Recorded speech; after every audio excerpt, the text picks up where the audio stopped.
نعم، اليوم آخر يوم في أسبوع الموضة للخياطة الرفيعة ربيع صيف 2010 ورح ننهي مع إلي صعب.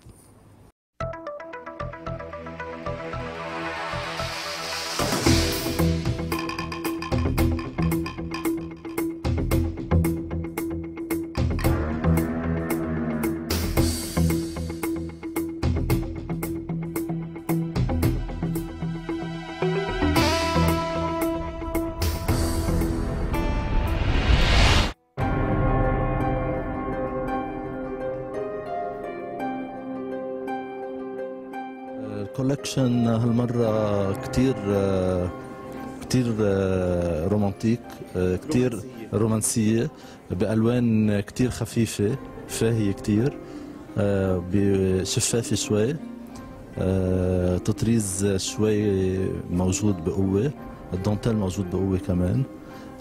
حسيتها بتصور من أكتر الكولكسيونات اللي عملتها اللي فيها أنوثة وبتلاقي فيها انه بنت كتير صبية وصغيرة.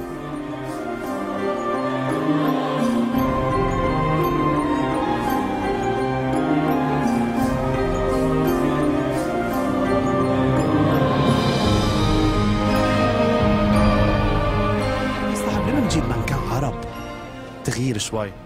يعني انا موجه لكل العالم مع احترامي للست العربية اللي هي بعد لها كتير فضل علي، لان هي اول حدا اعترف فيي واشتغل معي.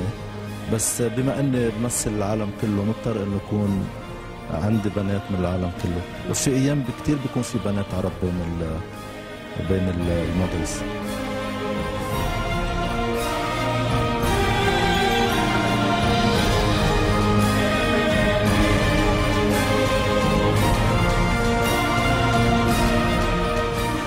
إلي صعب صديق عزيز وديزاينر لبناني، نحن جدا فخورين فيه وفخورين انه يعني لما بنشوف هيك ناس دائما بنقول نحن فخورين انه لبنانيه، لانه هيك اشخاص دائما ببيضوا وجنا يعني، واسمه صار انترناسيونال طبعا، واسامي كثير مهمه يعني وصلت لبرا، ودائما بنحب نكون معه بهيك اوقات حلوه يعني انه ندعمه وننبسط، وهول لحظات كثير مهمه له يعني وقت يعني تقدمه الكوليكسيون تبعه، لانه هو عم يشتغل عليها له وقت كثير كبير.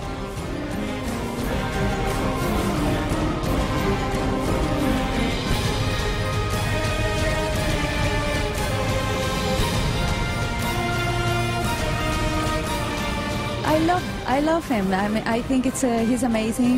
He does such an amazing dresses, like well done. Like really, they work a lot on them, and you can see that in details, and you can see that it takes a lot of time to do every dress, and that's something unbelievable. It's pieces of art, I think. They're amazing.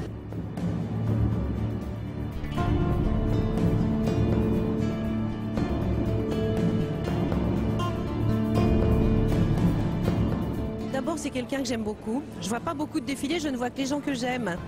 Et je le trouve charmant et brillant, parce que je trouve qu'il a beaucoup de talent, qu'il fait de très belles choses, qu'il fait un travail remarquable. C'est vraiment de la belle haute couture bien faite. Et ce sont des robes de princesse. Et ça fait très plaisir de voir son défilé.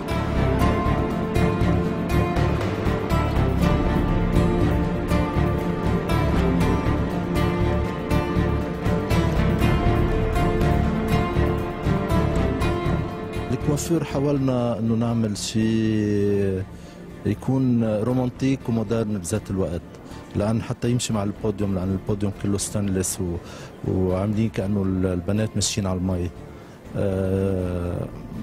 يعني ان شاء الله الله يوفقنا، انه بتعرف انا اخر تكب بحس احساس الجمهور شو اذا حابين ما لا.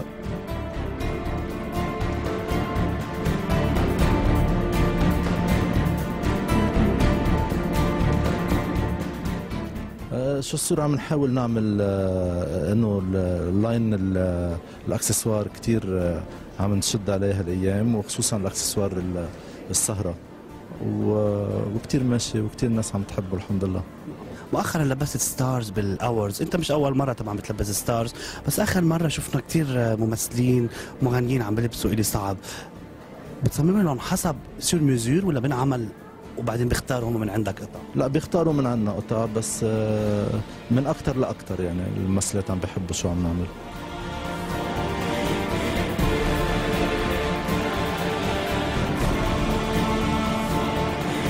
التاريخ عم بعيد نفسه بالازياء، رجعنا لزمن الستينات والسبعينات والثمانينات انعملت وكنت انا وعيت لها، التسعينات اكثر، الالفين اكثر، فكله عم يرجع ينعاد، ما بقى في شيء جديد.